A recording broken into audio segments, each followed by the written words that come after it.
حضور تاجدار کائنات صلی اللہ علیہ وآلہ وسلم کو اللہ تعالیٰ نے ایسے وقت میں اپنے حضور طلب فرمایا جب روئے زمین پر ان کے لیے عرصہ حیات تنگ کر دیا گیا تھا۔ جان نثار بیوی اور شفیق چچا بھی دنیا میں نہیں تھے۔ حضور علیہ الصلاۃ والسلام کا بیشتر وقت عبادت اور غور و فکر میں گزرتا تھا، اور مکہ میں نہ صرف یہ کہ اسلام کے فروغ کے لیے مشکلات تھیں، بلکہ جو لوگ حلقہ بگوش اسلام ہو چکے تھے ان کے لیے آزادانہ عبادت اور اپنے عقیدے کے مطابق عمل کرنے کی آزادی نہیں تھی۔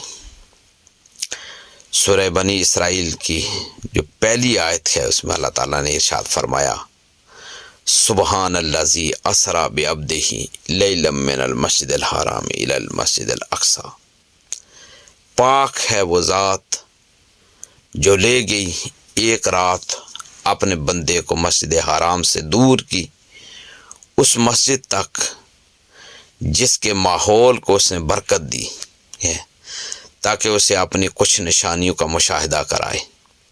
حقیقت میں وہی ہے سب کچھ سننے اور دیکھنے والا۔ حضور تاجدار کائنات صلی اللہ علیہ وآلہ وسلم کہتے ہیں ام ہانی کے گھر آپ تشریف فرما تھے کہ گھر کی چھت شک ہوئی۔ حضور علیہ الصلوۃ والسلام نے دیکھا جبریل امین علیہ السلام فرشتوں کے ہمراہ تشریف لائے اور حضور علیہ الصلوۃ والسلام کو زمزم کے کنویں کے پاس لایا گیا۔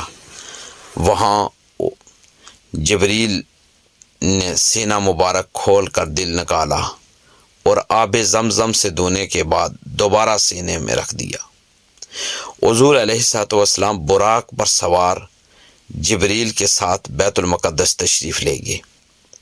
مسجد اقصی میں حضور علیہ الصلوۃ والسلام نے انبیاء علیہ السلام کی امامت فرمائی۔ اس کے بعد حضور صلی اللہ علیہ وآلہ وسلم کی خدمت میں دودھ اور شراب کے پیالے پیش کیے گئے۔ حضور علیہ الصلوۃ والسلام نے دودھ پسند فرمایا۔ حضرت جبریل علیہ السلام نے کہا حضور صلی اللہ علیہ وآلہ وسلم نے ان دونوں میں سے فطرت کو اختیار کیا ہے۔ حضور صلی اللہ علیہ وآلہ وسلم کو بیت المقدس سے عالم بالا کی طرف لے جایا گیا۔ آسمانوں میں حضور علیہ الصلوۃ والسلام نے جلیل القدر پیغمبروں سے ملاقات کی۔ پہلے آسمان پر حضرت آدم علیہ السلام نے حضور علیہ الصلوۃ والسلام کا استقبال کیا۔ اس کے بعد حضور صلی اللہ علیہ وآلہ وسلم کو دوسرے آسمان پر لے جایا گیا۔ حضور صلی اللہ علیہ وآلہ وسلم نے وہاں حضرت یحییٰ بن زکریا علیہ السلام اور حضرت عیسیٰ علیہ السلام کو دیکھا۔ دونوں سے ملاقات کی اور سلام کیا۔ دونوں نے سلام کا جواب دیا اور مبارکباد دی۔ پھر تیسرے آسمان پر لے جایا گیا۔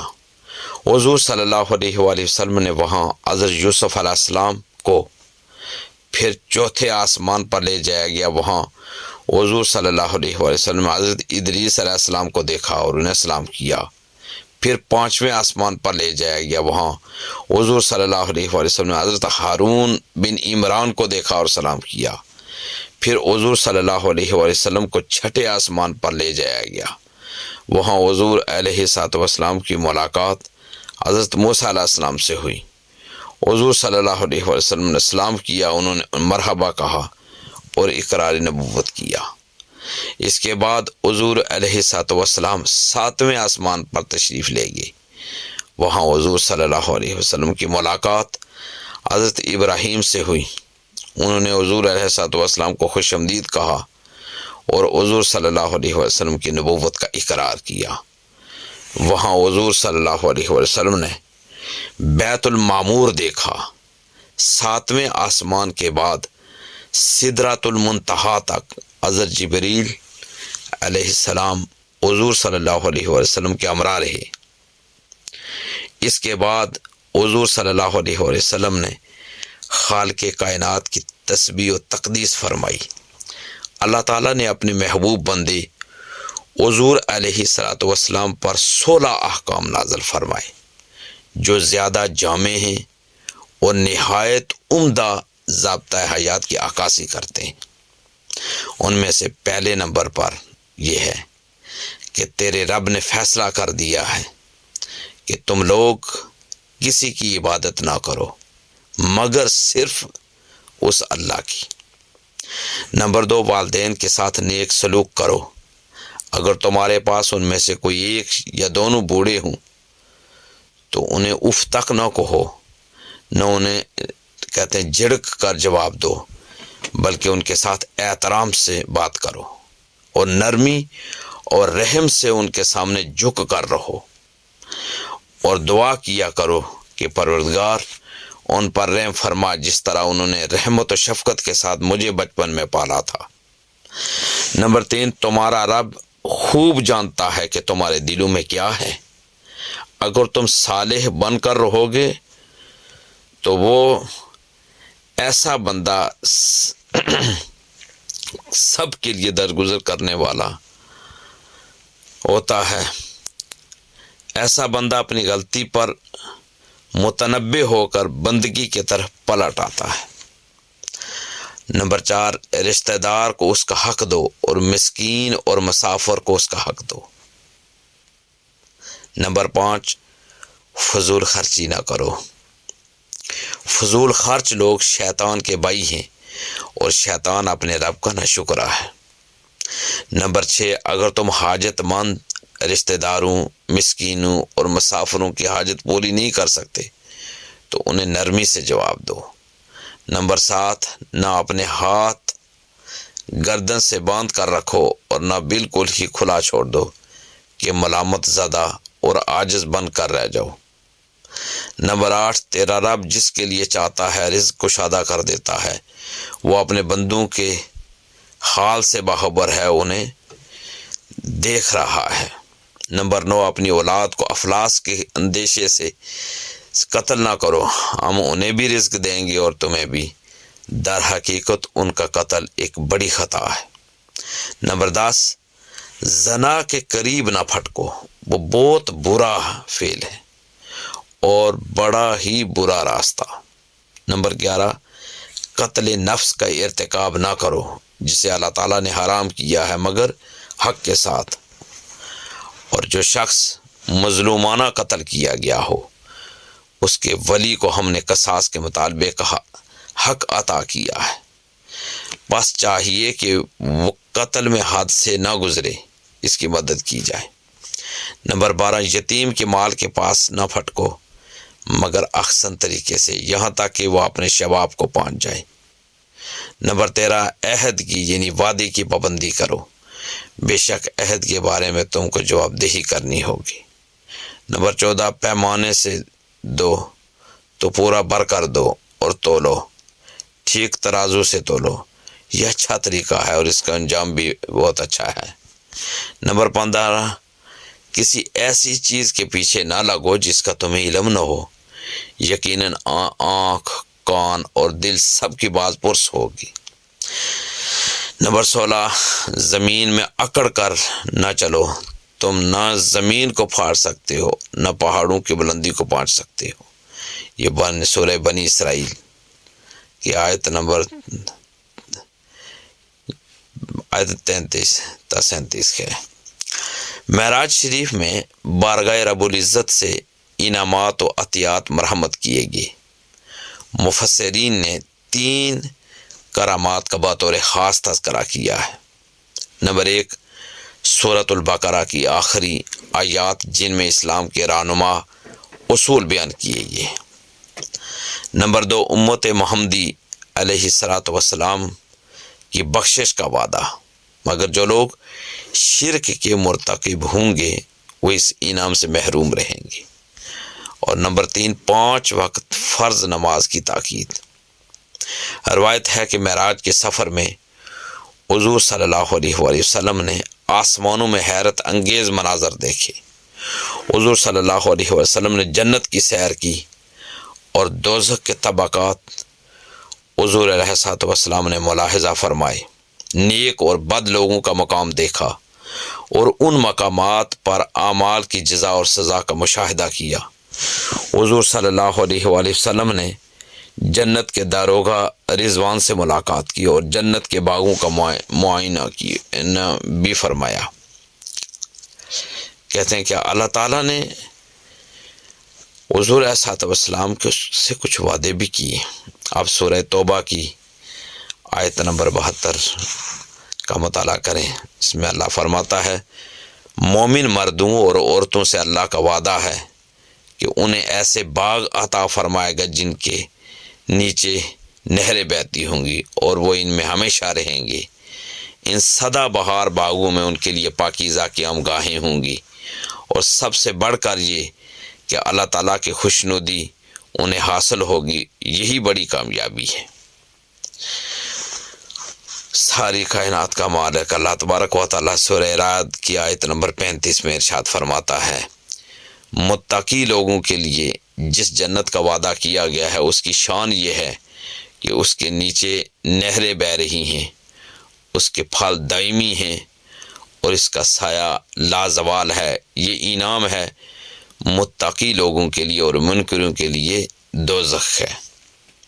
سورہ فاطر کی آیت نمبر 33 میں اللہ تبارک و تعالیٰ ارشاد فرماتا ہے ہمیشہ رہنے والی جنتیں ہیں جن میں یہ لوگ داخل ہوں گے، وہاں انہیں سونے کے کنگنوں اور موتیوں سے آراستہ کیا جائے گا، وہاں ان کا لباس ریشم کا ہوگا۔ اسی طریقے سے سورہ زخرف کی آیت نمبر 70 تا 71 میں اللہ تبارک و تعالیٰ ارشاد فرماتا ہے جنت میں داخل ہو جاؤ، تم اور تمہاری زوج یعنی بیگمات، تم شاد کیے جاؤ گے۔ ان کے سامنے سونے کی تشتریاں اور سونے کے پیالے پیش کیے جائیں گے، اور ان میں وہ چیزیں ہوں گی جو دل کو پسند اور آنکھوں کے لیے لذت بخش ہوں گی، اور تم اس میں ہمیشہ رہو گے۔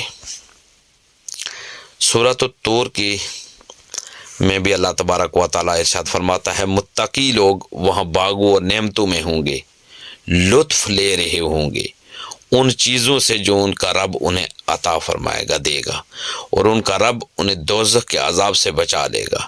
ان سے کہا جائے گا کھاؤ پیو کس طرح مزے سے اپنے ان اعمال کے صلے میں جو تم کرتے رہے ہو۔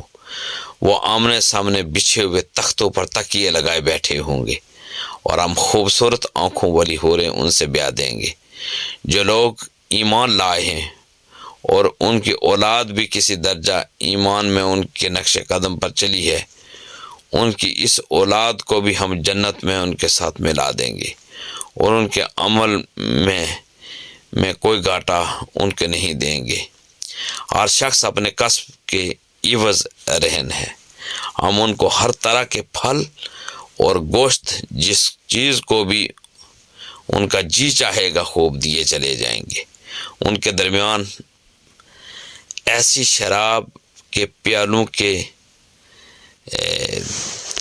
کے کہتے ہیں کہ ایسے پیالے ہوں گے جو لغویت اور گناہ سے پاک ہوں گے۔ کہتے ہیں اسی طریقے سے روایت ہے کہ حضور صلی اللہ علیہ وسلم نے معراج کی شب دوزخ کے داروغہ سے ملاقات کی، اور دوزخ کے عذاب میں مبتلا لوگوں کے حالات حضور صلی اللہ علیہ وآلہ وسلم کو دکھائے گی۔ حضور صلی اللہ علیہ وآلہ وسلم نے دیکھا کہ کچھ لوگوں کو ان کے اپنے بدن کا گوشت کاٹ کاٹ کے کھلایا جا رہا تھا۔ یہ چغل خور اور غیبت کرنے والے لوگ تھے۔ نمبر 2، کچھ لوگ جن کے اونٹوں کی طرح تھے اور ان کے منہ میں پتھروں کے انگارے ڈھونسے جا رہے تھے، یہ یتیموں کا مال ہضم کرنے والے لوگ تھے۔ اور روایت ہے کہ سود خوروں کے پیٹ میں سانپ بھرے ہوئے تھے، ان کے کہتے ہیں کہ ان کے پیٹ اتنے بڑے بڑے تھے کہ وہ اپنی جگہ سے ہل نہیں سکتے تھے۔ حضور صلی اللہ علیہ وآلہ وسلم کو دکھایا گیا کہ ناجائز دولت کمانے والے متعفن اور سڑانٹ سے بھرا ہوا گوشت کھا رہے تھے۔ اور یہ بھی روایت ہے کہ آقا علیہ الصلوۃ والسلام نے چند لوگوں کو دیکھا، ان کے اونٹ اور زبانیں کاٹی جا رہی، زبان اور اونٹ صحیح ہو جاتے اور دوبارہ تکلیف دہ عمل شروع ہو جاتا۔ حضور صلی اللہ علیہ وسلم کو بتایا گیا کہ یہ بے عمل منبر نشین خطیب، واعظ اور عالم ہیں جو دوسروں کو نصیحت کرتے تھے اور خود اس پر عمل نہیں کرتے تھے۔ حضور صلی اللہ علیہ وسلم نے ایک چھوٹے سے پتھر سے ایک بہت بڑے بیل کو نکلتے دیکھا، جو کہ دوبارہ پتھر میں داخل ہونے کی کوشش کرتا۔ اس کوشش میں وہ لگ جاتا تھا، لیکن حضور صلی اللہ علیہ وسلم کو بتایا گیا کہ اب کہ یہ حال اس شخص کا ہے جو اپنے منہ سے بڑی بات نکال کر شرمندہ ہوتا ہے لیکن اسے واپس لینے پر قدرت نہیں رکھتا۔ دین اسلام کی سنہری تعلیمات جاننا اشد ضروری ہے۔ اللہ تبارک و تعالیٰ نے اس ایک معجزے کے اندر جو اس نے اپنے حبیب حضور صلی اللہ علیہ وسلم کو عطا فرمایا، اس معجزے کے اندر بھی کئی معجزات کا ظہور ہے، کئی سبق آموز تعلیمات ہیں۔ اللہ تبارک و تعالیٰ ہمیں اس عارضی اور فانی زندگی کے اندر ایسی زندگی عطا فرمائے جس سے اللہ تعالیٰ اور اللہ تعالیٰ کے حبیب راضی ہو جائیں۔ اللہ تبارک و تعالیٰ ہمیں دین اسلام کی سنہری تعلیمات کو جاننے اور ان کے مطابق اپنی زندگی گزارنے کی توفیق اور ہمت عطا فرمائے۔ دین کی بات پھیلانا صدقہ جاریہ ہے، ثواب کی نیت سے ویڈیو کو شیئر ضرور کیجیے۔ جزاک اللہ۔